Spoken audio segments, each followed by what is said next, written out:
जैसे आपके ऊपर कोई किसी प्रकार का भी कष्ट है, जैसे कोई प्रारब्ध में आपका दुख आ गया है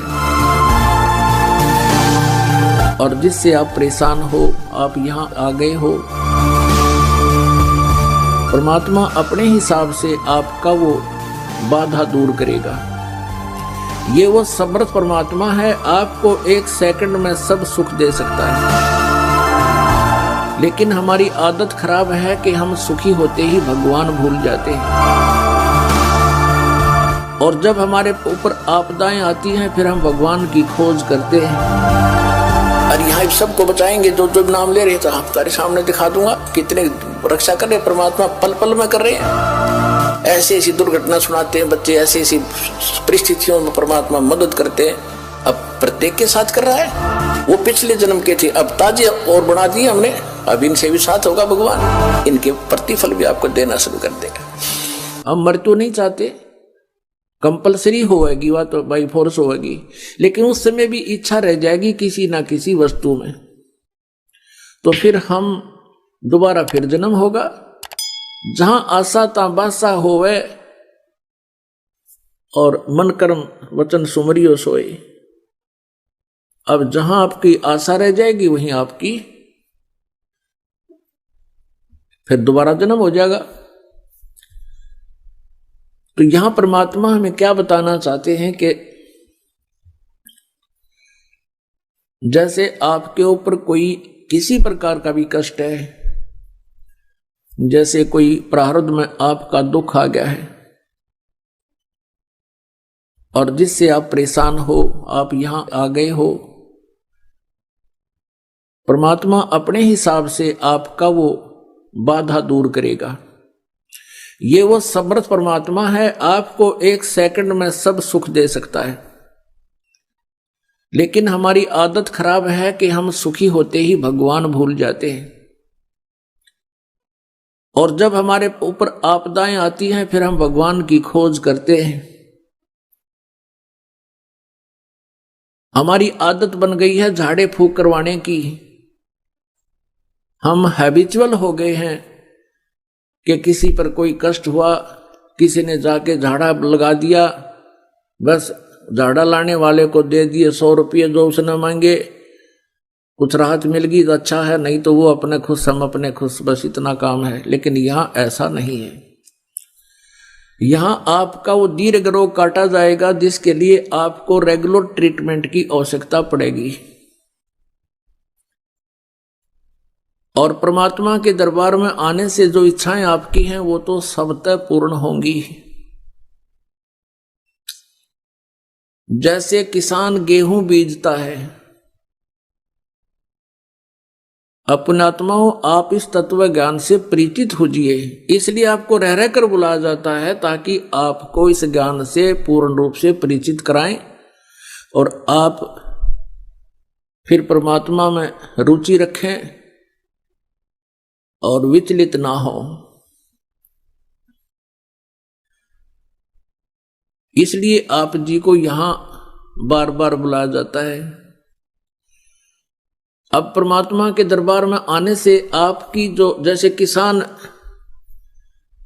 गेहूं बीजता है, उस किसान का गेहूं बीजने का उद्देश्य क्या होता है? सबसे पहला उद्देश्य तो उसका ये होता है कि मेरा परिवार भूखा ना रहे, हम भूखे ना मरे, हमारा पेट भरे। उसके बाद अब जैसे इस उद्देश्य से ही गेहूं बीजा जाता है, और फिर क्या होता है, अब गेहूं बीज दिया तो सबसे पहले उसका तना उत्पन्न होता है, फिर उसके बाली आती है और बाली में फिर गेहूं होते हैं। पहले पौधा उगता है, तो जो पौधा होता है वो भूस बनता है, और बाली में जो गेहूं होते हैं वो जीवनदाता अन्न होता है। तो पुण्यात्माओं, ये परमात्मा कबीर जी की जो साधना भक्ति आपको दी जाएगी, ये आपको ऐसी होगी जैसे गेहूं बीजना उद्देश्य किसान का अपने परिवार का पोषण था और उसमें भूस तो अपने आप ही बन गया। उस भूस की उसको आवश्यकता ना थी तो भी बन गया। तो पुण्यात्माओं, जो इच्छाएं आप इधर उधर लिए फिरते थे महापुरुषों के पास, संतों के पास, और वो आपकी भी पूर्ण नहीं हो पा रही थी, ना हो सकती थी, क्योंकि वो संत जिस परमेश्वर की भक्ति करते हैं, जिन देवताओं की साधना करते हैं, वो संत, वो भगवान, उनके देवता आपके प्रारब्ध में परिवर्तन नहीं कर सकते, आपके ऊपर आने वाले संकट का निवारण नहीं कर सकते।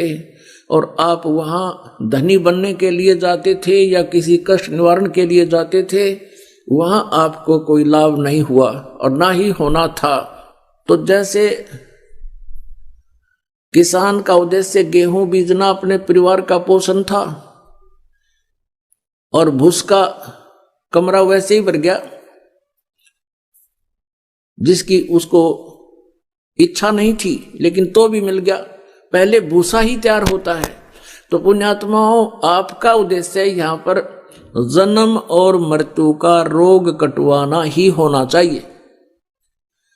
आपको जो साधना दी जाएगी, उस साधना में आपकी संसारिक इच्छाएं जो आवश्यक होंगी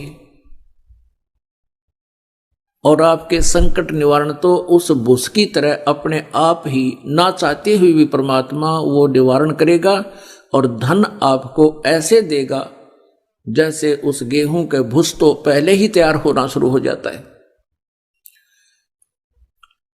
अब इस बात को आप गहराई से सोचना।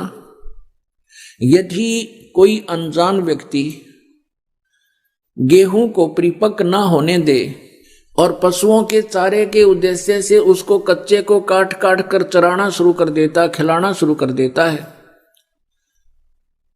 पशु तो पल जाएंगे, आप भूखा मरेगा फिर। तो कहने का भाव ये है कि आप जी यहां जो मांगने आओगे वो क्या मांगोगे? मोक्ष। आपका उद्देश्य मोक्ष हो और उस मोक्ष के साथ साथ आपको जो संसारिक सुविधाएं आपको चाहिएंगी, आपके भाग्य में ना होगा तो भी भगवान देगा। आपके भाग्य में कोई आपत्ति होगी, मालिक वो नहीं देगा। आपत्ति का अर्थ है जैसे कई बहनें आती हैं संतानों उत्पत्ति की, संतान की डिमांड करने, परमात्मा वो रजा भी उनको बख्श देता है। कई एक स्थिति ऐसी आती हैं जो परमात्मा की रजा होती है, लेकिन प्रार्थना करते हैं, आते हैं बहन बेटियां कि ऐसे ऐसे जी हमारा गर्भ गिर गया। हम उनको सांत्वना देते हैं, बेटी भक्ति करो, परमात्मा पर विश्वास रखो, फिर ठीक हो जाएगा। फिर भी वो प्रार्थना करती हैं 6 महीने साल के बाद कि जी दूसरा भी ऐसे ही खराब हो गया। तो उनको ये तत्व ज्ञान ना होने से वो बहुत विचलित हो जाते हैं और भगवान से दूर चले जाते हैं। और मान लीजिए वहां उनको कृपा हो भी जा, कोई संतान उसके ठीक ठाक उत्पन्न होगी और वो संतान उसकी दुश्मन हो जाए आगे चल के। दुश्मन कैसे हो जाते हैं? जैसे एक लड़के का विवाह हुआ, विवाह होने के बाद उस लड़के ने अपनी पत्नी को मारा पीटा दहेज के बारे में, उस लड़की ने आत्महत्या कर ली। वो माँ भी, बाप भी, बेटा भी और बहन भी सारी जेल में। अब यहां आप विश्वास रखना इस परमात्मा, क्योंकि हम जीव हैं, भगवान परमात्मा परमात्मा ही होता है। हम जीव संज्ञा से कुछ भी मांगते रहे वो नहीं देगा। जैसे उन बहनों के वो गर्भपात हो रहा था, वो परमात्मा का ऑपरेशन था। यदि कोई ऐसी नालायक संतान आपके भाग्य में थी, उसको निवारण कर रहे थे, भगवान को दोष नहीं होता। वो अपने हिसाब से उनको उनका जीवन संस्कार आपके संस्कार से काट रहे थे, समाप्त कर रहे थे।